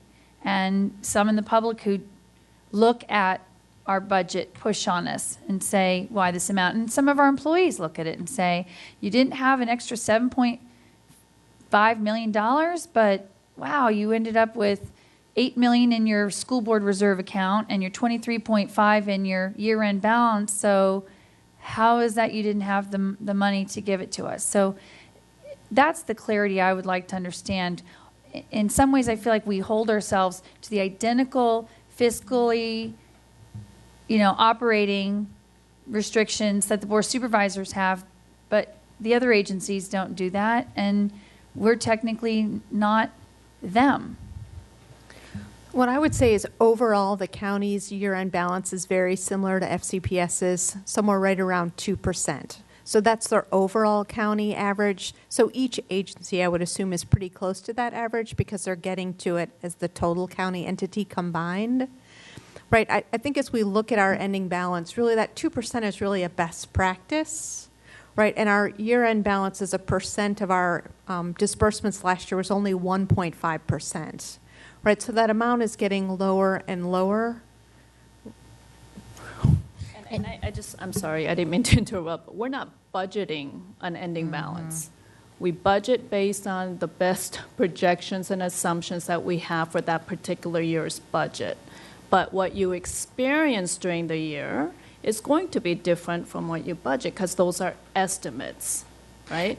So we're coming within 1 to 2% of what we're budgeting, what we think we're going to spend. And a lot of that is dependent on even employee behavior with vacancies, how often we hire after vacancies exist, fuel prices. No, I understand all that, but if you look at our history in terms of what our actual salary lapse is versus what we project, why aren't we getting closer to what the reality has been versus... We have been. So if you look at our ending balance, it really has been decreasing. So if you remember, our ending balance at the end of FY14 was actually a 30% decrease from the prior year approximately. It decreased by $17 million. So as we've continued to make these tighter assumptions, that amount left at the end of the year, that variance between what we projected and what's happening, is decreasing. No, I understand that, but if we had, that year-end balance being so high, then in order to take the baby steps down, you would expect to see a 30% drop or whatever. The question is, what is the most fiscally responsible thing to do? And I think all 12 of us want that, and so does Dr. Garza and her leadership team. But the second thing is then, where's the disconnect that we still keep getting hammered on that by the Board of Supervisors? They've never asked that question in public meeting, not once. Now, behind the scenes, they may still throw it at people and for distraction purposes, but they know full well this. Those folks that are on the Joint Budget Development Committee, that we spend a lot of time on this. Pat Harity sit right over there. Linda Smith sit right there. They know full well that our year-end balance is very, very small percentage of our budget. Keep in mind a couple of things that our budget's based upon projections, and at the end of the day, you're getting so close that only 1.5% is falling out. That's honestly to some extent because we don't have tons of reserves like the county does. It gets very concerning. No, I understand. And a couple other things I think that are noteworthy is we're getting close to 90% of our budget being salary and benefits. It should be around 85%. But because we've tightened and tightened and tightened and tightened, this is where we are. And just to give some context, I know that does sound like a lot of money, so people often think, well, let's just, cut your salary file, and then at the end of the day, you'll be left, with $30 million versus $38 million. Something like that. The point is, $80 million, 1 month's salary and benefit is $80 million. What is it? It's like 180 million. 180 million. Thank you. 1 month. Salary and benefits, 180 million. Okay, so if we get our budget down to at the end of the day to having less than, and it will be this year less than this, less than 38 million. To me, that's good fiscal management, and I think anything lower would be irresponsible on our part.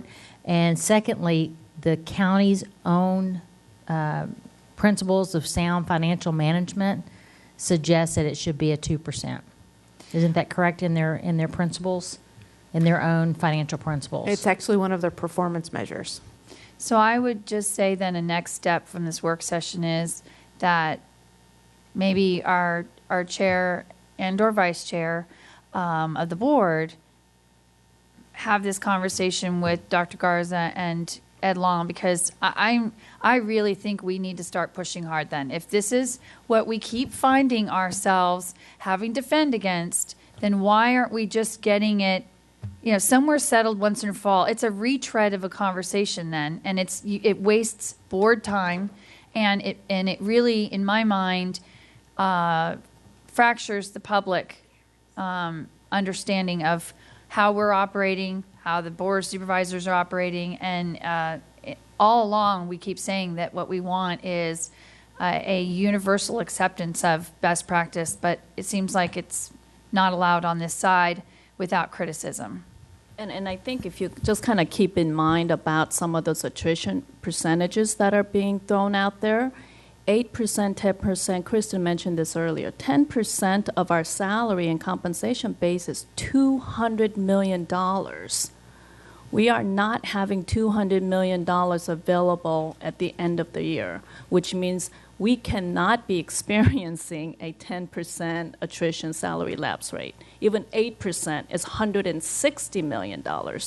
We are just not experiencing those rates. It's because we readjust our salary base every year based on turnover. We recalibrate that salary file, and then we anticipate and project another set of turnover for that particular year, and then reset it again.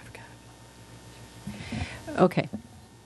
I have Mr. Moon, Ms. Hines, Mrs. Smith. I'm just fine now. I was just going to say, so the 38 million up there is less than a week's payroll. Is that what, because you said $180 million a month, so it is less than a week's payroll. That's our cushion, right? Exactly. And so the answer to why some people on the Board of Supervisors keep making a big deal out of this is politics. I don't get it from my supervisor. I don't get it in private conversations with Sharon Bulova. There are a couple of people on the Board of Supervisors who still want to use this as politics. And you know what? We just have to keep calling them out on it.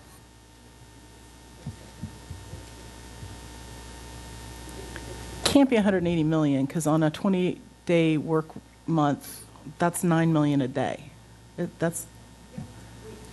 So we got Right. It is about $9 million a day in terms of payroll. One day worth of contract of teachers is over 8 million. Because when we added 3 days last year, we only added like $2.5 million. We didn't add 3 days to teacher contracts, right? We adjusted the number of instructional days, but the overall number of contract days didn't change. Okay. All right, thanks. so 2 billion divided by 52 is about $40 million a week. Mrs. Smith.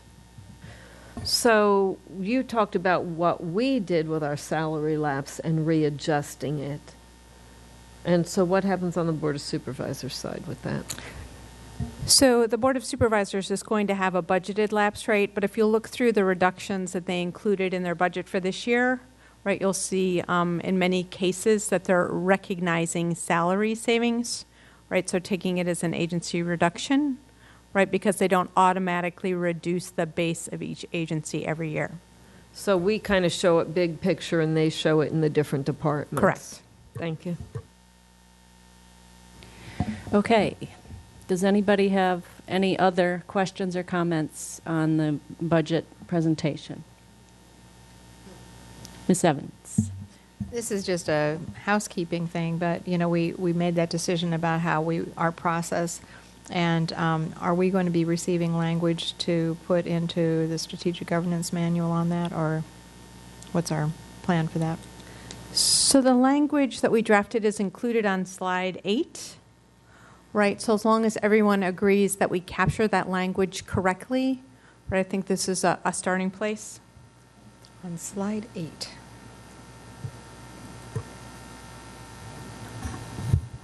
So that's the language you're proposing to put into the strategic governance manual then?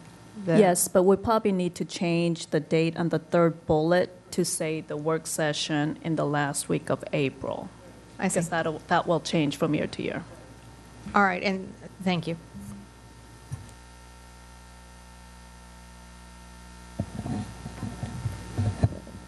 Mr. Velkoff.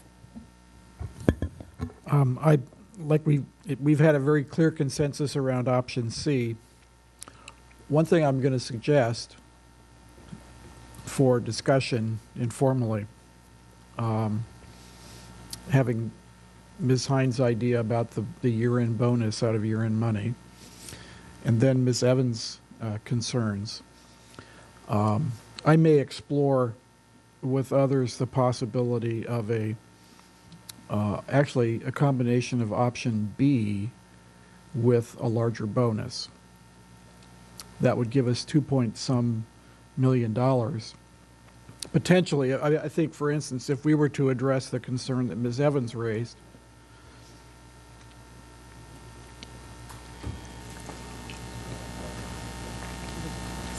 right. So I'm just going to talk, just giving warning. I think I'm thinking about the idea of option B combined with a follow-on instruction that the market scale, the bonus would be a 0.5%.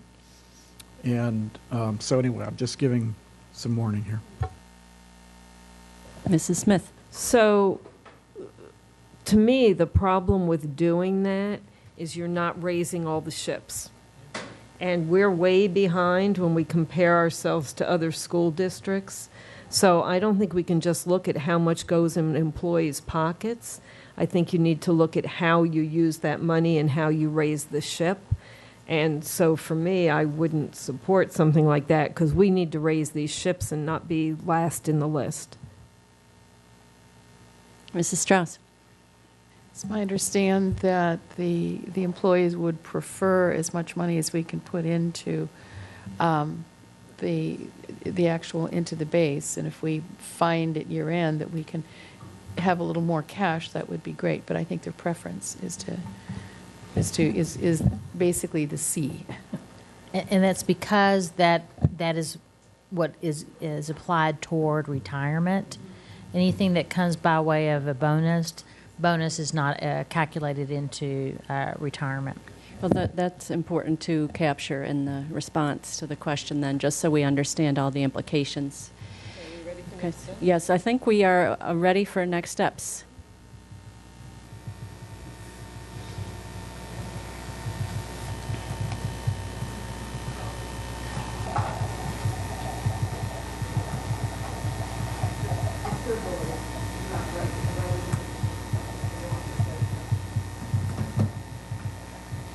Okay, the first one's great.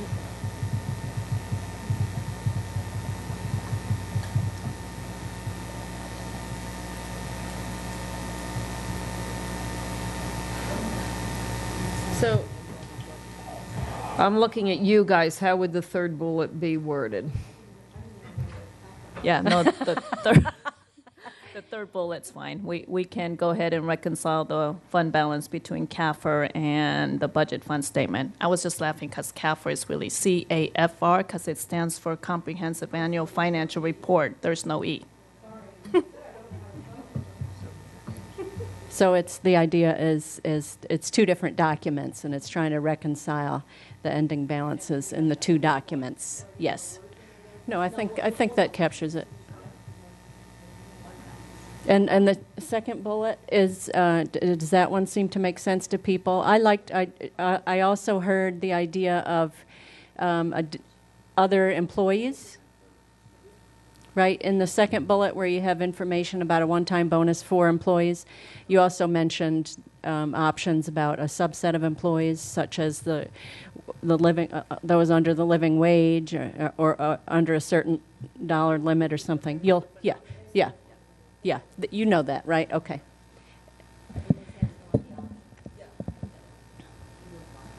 Very good. Okay. Right, and then the other question that was asked prior to the meeting but did come up here was the information on the enrollment growth cost.